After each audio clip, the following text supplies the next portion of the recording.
quay để biết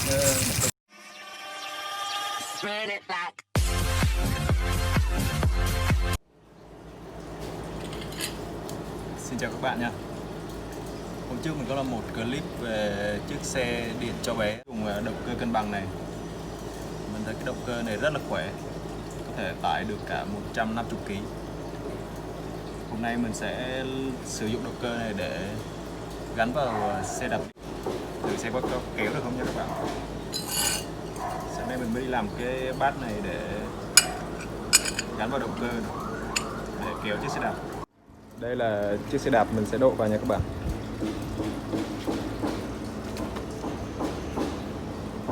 Xe này hiện tại có 4 con ốc này. Mình sẽ làm một cái bát để gắn động cơ lên phía trên này.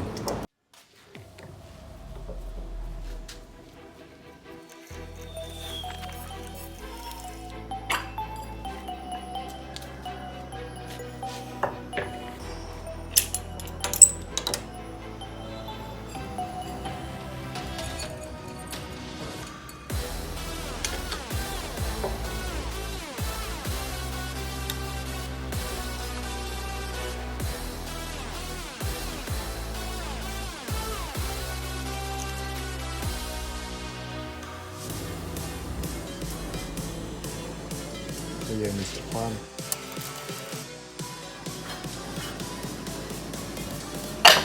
Wow.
Cái này mình chặn đây, hàn đây để chặn động cơ nha các bạn.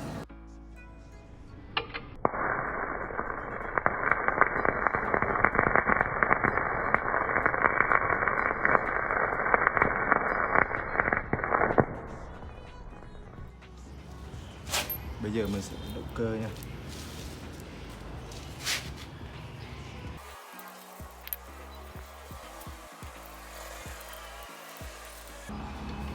Nằm như vậy nha các bạn.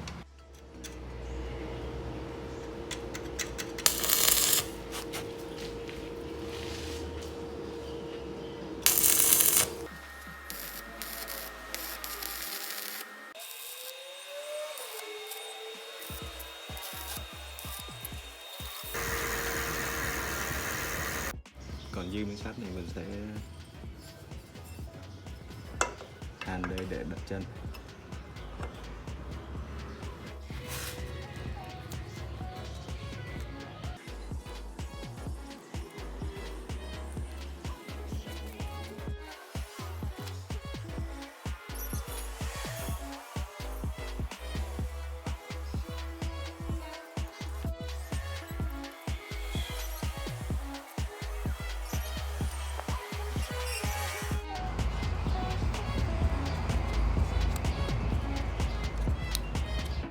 Xong rồi nha các bạn.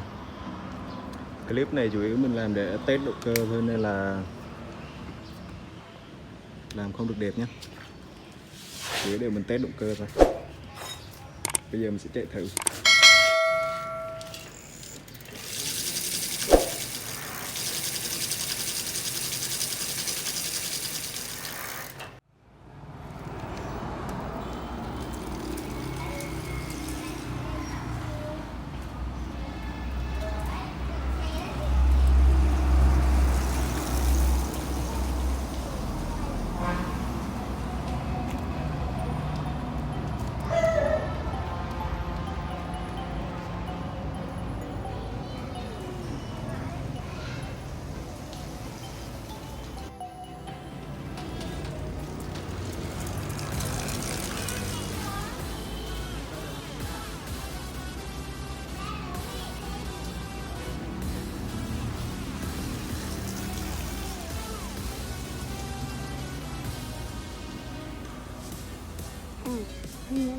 Mình đi xe đạp điện nhé. Xe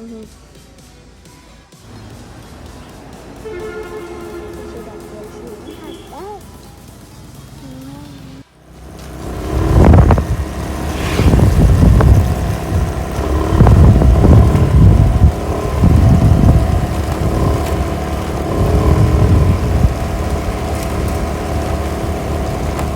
Giờ đây chúng ta là hai người dân đậm lại,